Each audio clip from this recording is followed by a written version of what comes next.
kulanti wacan oo wanaagsan daawadayaal ku soo dhawaada wararka ugu waaweyn ee Soomaaliya caalamka ee janalkeena.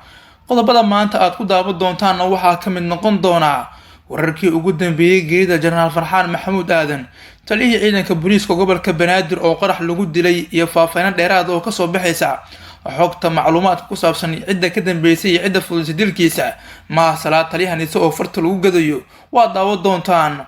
Fahad Yaasin Xaaji Daahir, la taliyihii hore amniga qaranka madaxweynihii hore ee Soomaaliya Maxamed Cabdullaahi Farmaajo ayaa faalo cajiib ah ka qoray geerida General Farxaan ee markaas shalay qarax lagu dilay. Faalada Fahad ee uu qoray geerida General Farxaan ayaa sidoo kale idin soo gudbin doona. waxaa kaloo daawan doontaan afayeenkii Al-Shabaab Cali Dheeran waxaa la sheegay in xaaladiisu ay aad u liidato kadib markii lagu dhaawacay dagaal ka dhacay deegaan ka tirsan gobolka Hiiraan. Dowladda ayaa faahfaahin ka bixisay weerarka Cali Dheeran lagu dhaawacay. waxaa kaloo idin soo gudbin doonaa madaxweynihii hore ee Soomaaliya Farmaajo waxa uu markaas muddo 4 bil kadib wadanka ka baxay asagoo markaas u anbaxay wadanka Turkiga. xogta safarka iyo kulmada uu halkaas kula yeelan doona saaxiibadiisa siyaasadda ayaa daawan doontaan. qodobadaas aan ku faahfaahin doonaa warar kale ama caalamka diblomaasiyadda. fadlan haddii aad nooga soo subscribe wasaaro gambalka furo oo sii share gareey saaxiibadii meel kasta joogaan idinkoo commentiga like inoo reebaya aad baad u mahadsantihiin. aanu ku bilaawno. allaha u naxariiste waxaa markaasi la dilay taliyihii booliiska gobolka Banaadir General Farxaan Maxamuud Aadan Farxaan Qaroole oo markaasi ka mid ahaa saraakiisha da'da yar si weyn ugu carbisnaa dagaalada loola dagaalamo Al-Shabaab ee looga saarayo dalka. generaalka ayaa waxa uu markaasi loo dhigay qarax miino xilli markaas uu dhiirigelin ugu socday ciidamada markaas howlgalka kula jirta Al-Shabaab ee ka socda deegaanka Basra. halkaas oo waa berigii hore shalay ciidamada dowladda iyo Al-Shabaab ay ka saareen isla markaana la wareegeen. hase yeeshee General Farxaan ayaa la sheegay in gaarigii uu saarnaa ee xabadda aan karin ee bruufta uu ka degay taa oo qasabtay xilli uu markaasi lugeynayana miinadii markaa uu ku istaagay sida ay booliiska sheegeen kadibna ila qaraxday. halkaasina waxaa la sheegay in General Farxaan iyo askartii la socotay ilaalada ahayd oo ilaa 4 gaaraysana ay la dhinteen. allah u naxariistay General Farxaan Maxamuud Aadan Farxaan Qaroole taliyihii booliiska gobolka Banaadir ayaana si weyn waxa ugu naxay geeridiisa guud ahaanba shacabka Soomaaliyeed. madaxda siyaabooyin kala duwan muxaafid iyo mucaarad ayaana si qiiro leh uga hadlay tacsiid u diray dhammaan behladu uu ka baxay General Farxaan.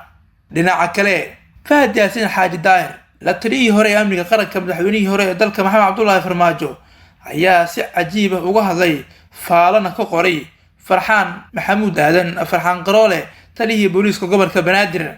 haddaba faalada Fahad Yaasin ee geerida General Farxaan ku qoray ayaan ku eegaynaa sidaan ay u dhacaysaa. Farxaanow, naftaadii dalkaada ayaad u hubeysay, geeridaadiina quluubtii dadka ayay mideysay. kumuu ahaa General Farxaan Maxamuud Aadan Farxaan Qaroole? Fahad Yaasin qudhiisu ayaa isweydiiyey.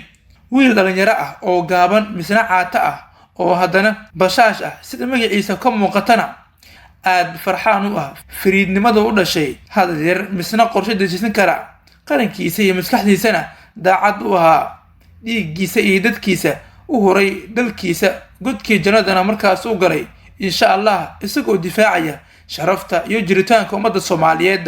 magaciisa siduu u faafay, siduu u jinyaraa iyo da'diisa sida ay u yareed intaasi kaliya sabab uma noqon karin darajada uu gaaray ee wuxuu maqaam sare ku mutaystay daacadnimada, howlkarnimada, wadaniyadda iyo qaran jacaylka qalbigiisa ku abuurneeda. wuxuu ka mid ahaa dhowr dhalinyaro aan ku bartay shaqada amniga iyagoo ah saraakiil dhexe. wuxuu aad u jeclaa inuu mar walba wax barto oo uu aqoon ciidan korsado. wuxuu qayb ka ahaa ciidankii laga wareejiyay nabad sugidda ee loo wareejiyay booliiska. muusan iska dhigin sarkaal xil raadinaya ee wuxuu la xarooday askoo tababar loo xareynayay oo markaasi lagu aasaasay ciidankii Haram Cad. wuxuuna galay dufcada tababar ku qadatay Xamar iyo Turkiga. wuxuu soo laabtay isagoo helay aqoon booliis iyo tababarka howlgallada gaarka ah, waxaana loo magacaabay taliyaha ciidanka gaarka u tababaran ee Haram Cad. wuxuu lahaa sifo ay aad u yartahay hogaanada ciidanka, taasoo ah inuu saaxiib dhow la ahaa ciidanka uu madaxda u yahay iyo inuu daacad u ahaa qarankiisa. dowladihii kala duwanaa ee dalka soo maray intaba si daacad ah ayuu ugu gudanayay shaqada qaran, waana sababta dowladdii timaadaba ay u aamintay oo uu mustaqbalkiisa mar walbaba horumar u gaarayay.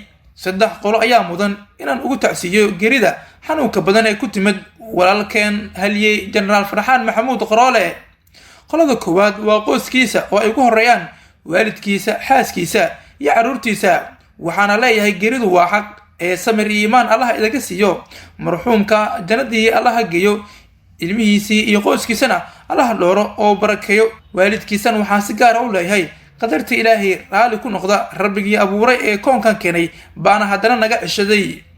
qolada labaad waa madaxweynaha iyo ciidanka booliiska Soomaaliyeed.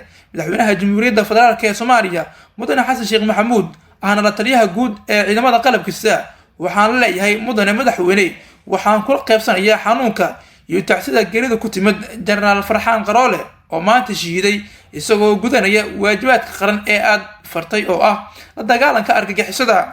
madaxweyne samir iyo iimaan allaha naga siiyo, waxaanu ku rajaynaynaa inaad ku guuleysto horumarinta tayada ciidan iyo nabadeynta qarankeena. sidoo kale ciidanka booliiska ee uu ka mid ahaa Generaal Farxaan waxaan ku sii adkeenayaa in geerida shiidka qaranka Farxaan ay ku dhaliso dhiirnaan iyo dhiigga iyo dhididka in loo huro dalka iyo dadka Soomaaliyeed. qolada saddexaad waa shacabka Soomaaliyeed. waxaan leeyahay ogaada in dalkii ay u kaceen dhalinyaro wadaniyiin ah leh xirfad iyo tababar ciidan oo sare, qarankoodana daacad u ah, kana mid ah buu yiri qeybaha kala duwan ee ciidamada qalabka sida. sidaas daraadeed boqolaal Farxaan oo kale oo booskiisa buuxiya shacabkoodana difaaca waan leenahay. waxaan ilaahay ka baryayaa inuu madaxda qaranka u heleeshiyo inay markaasi soo saaraan awoodda iyo tayada dhalinyaro kor u qaadi kara rajada iyo niyadda shacabka Soomaaliyeed.